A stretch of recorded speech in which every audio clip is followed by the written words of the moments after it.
What's your advice for the fullback, the young fullback trying to come in and make his way on a team? I think the biggest thing is walk lightly but carry a heavy bat.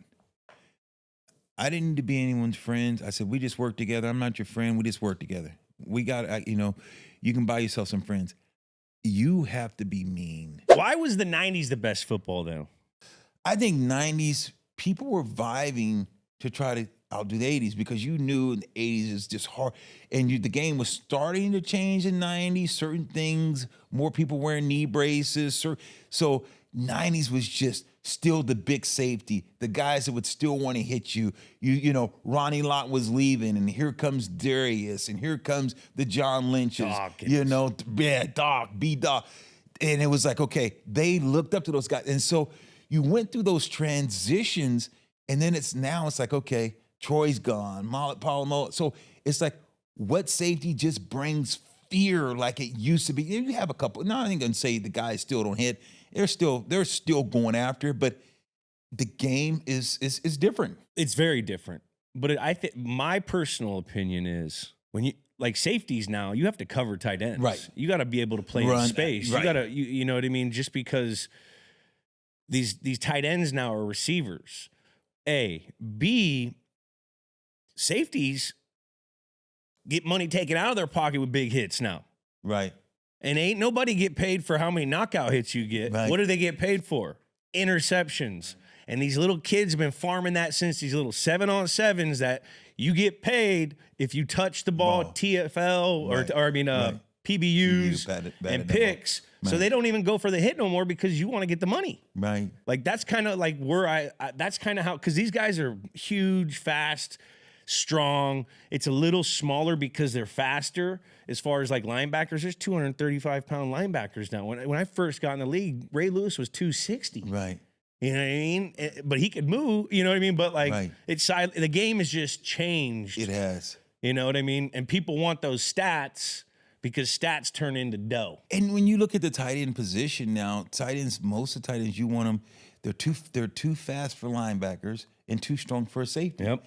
Because you changed the game. You had safeties that used to be able to cover, but now these safeties, the guys just too strong. Just pound them, beat them up, so you got to double them. So there's certain things, elements of the game that you have to compensate for because you have went with, more of the hybrids, because it's more sideline to sideline, because teams aren't patient enough to say, I'm going to line up and I'm going to go right at you. And that's why when you look at November and December, teams that usually win usually can run the ball. Even the Patriots, when you guys winning, that's what we did. And we had James Devlin, and he said hello because he loves you to death. Oh, y'all, tell Jay what up. And that's what made you guys, everyone thought, the Patriots got Brady. No.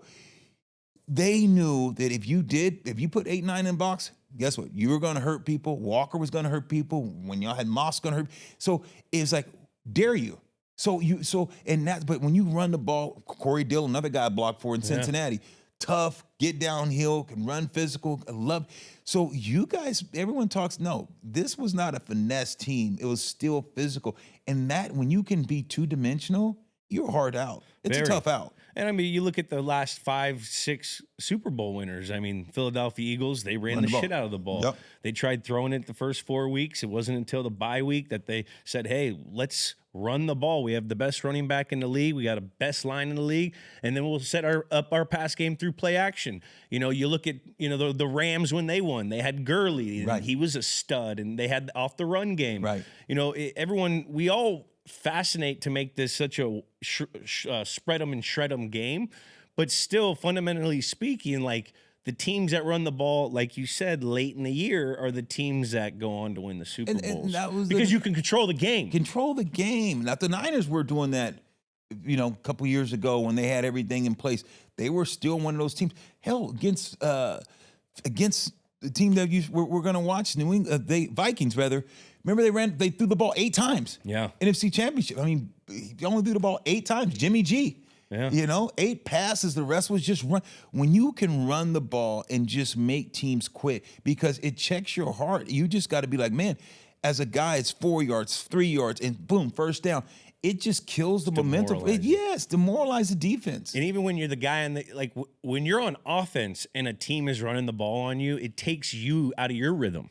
Yep. It's like when you're sitting there on the sideline, you're going over your plays for the next goddamn drive. All right, we got the third down. You get ready to go. Offense, all go. right, First shit. down. Oh, they just got 3 yards. 6. Shower, we're up 6 yards. Right. How the fuck can we get out there? That part. And that's you know, it is. I mean, when you have a big explosion play touchdown, it's so damn quick. Sometimes you're like, man, we were just on offense. We got our fuel. Let's go. Right. Right. No, but it's funny. The game has definitely changed. You're right. What is the one thing that what's like the one bit of advice that you give for the fullback?